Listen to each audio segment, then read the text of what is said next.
Hello students, today in this video I am going to tell you about the exercises of the chapter 3 making friends. So let's begin with the first slide, that is about hard words. And yes, you all have to repeat after me, okay? The word that I will tell you, you all have to repeat after me. So the very first word that I have given here is tomboyish. Say tomboyish. Second word is frail. Frail. The third word is genteel. Genteel. Fourth one is mention. Mention. Fifth one is hedge. Hedge. D is silent here. Okay. The sixth one is croaking. Sixth one is called croaking. Seventh one is called frequently. Frequently. Eighth one is anxiously. Anxiously. Ninth one is twitch. 10th is curiosities. Curiosities. 11th one is tremendous.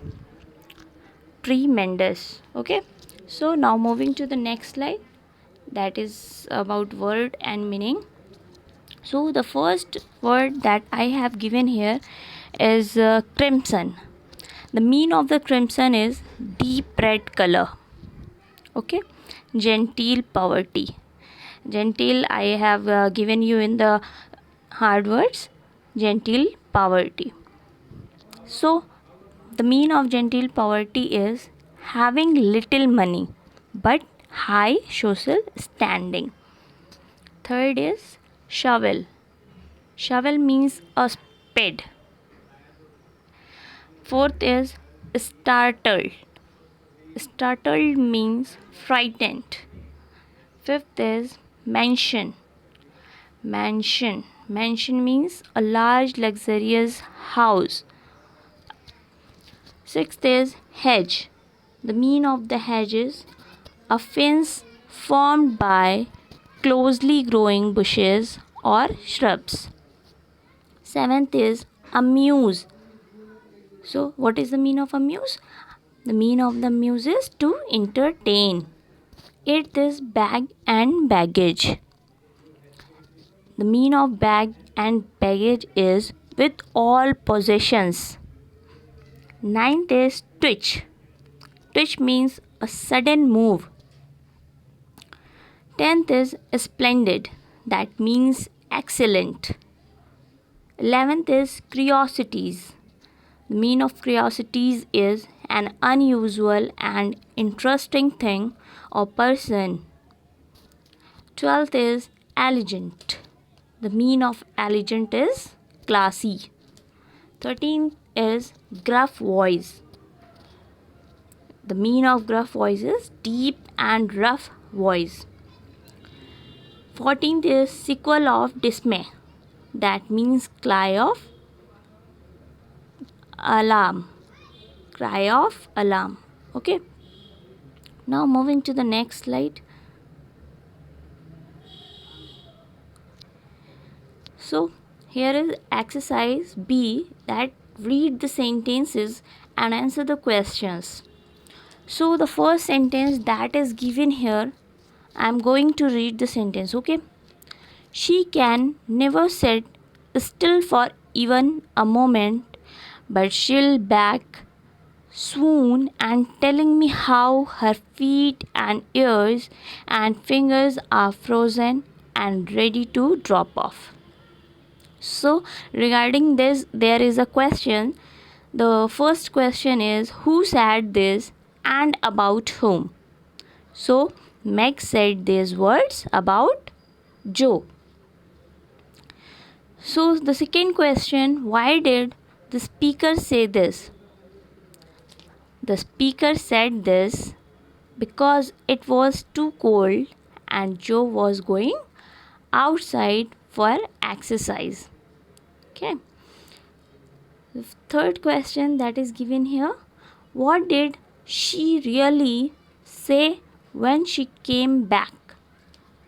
It means what did Joe really say when she came back? So when the answer of this question is, when she came back, she said that she had finished clearing the snow and sweeping a path around the garden. Okay, now moving to the next question. Next sentence. So I'm going to read the next sentence. Well, never draw that curtain anymore, and I give you leave to look as much as you like. I just wish, though, instead of peeping, you'd come over and see us. So, regarding this sentence, there's a first question, who said this and to whom? So, who said this to whom? Joe said this to Laurie. Okay. Next question. The speaker gave permission to look at which thing? So the answer of this question is, the speaker gave permission to look over at her house as much as he liked. Moving to the next question. How did the person referred to as you describe what he saw behind the window? So the answer of this question is, the person described that what he saw behind the window as if he were looking at a picture where the fire burning and all of them, means March sisters, sitting around the table with their mother, and her face was right opposite and it looked so sweet behind the flowers. Okay, now moving to the next slide. So here is now questions and answer of this chapter. So the first question that is given here is, what did Joe decide to do on a cold day? So the answer of this question is, Joe decided to go out and do some exercise on a cold day. The second question is, what did Joe suggest Laurie should do to keep himself amused? So the answer of this question is, Joe suggested Laurie, in order to keep himself amused, he should read or ask someone else to read for him. The third question is, what items did Joe bring for Laurie and from whom? So the answer of this question is, Joe brought love and blessings from her mother, black mango from Meg and Beth. And Beth had sent her 3 kittens as she thought that they would be comforting him. Okay, now moving to the next question. That is question 4. How did Laurie know the names of the March sisters? So the answer of this question is, Laurie knew the names of the March sisters because while looking over at the house, he had often heard them calling to one and another. Moving to the next question. Describe the library in Laurie's house. So the answer of this question is, the library in Laurie's house was lined with books. There were pictures, statues, and distracting little cabinet full of coins and curiosities. On the wall there was a portrait of a handsome, stern-faced elderly man. Now the sixth and last question. Whose portrait did Joe see in the library? How did she describe the person? So the answer of this question is, Joe saw the portrait of a handsome stern faced elderly man who was actually Laurie's grandfather. She said that the person had kind eyes, though his mouth was grim, and he looked as if he had tremendous will.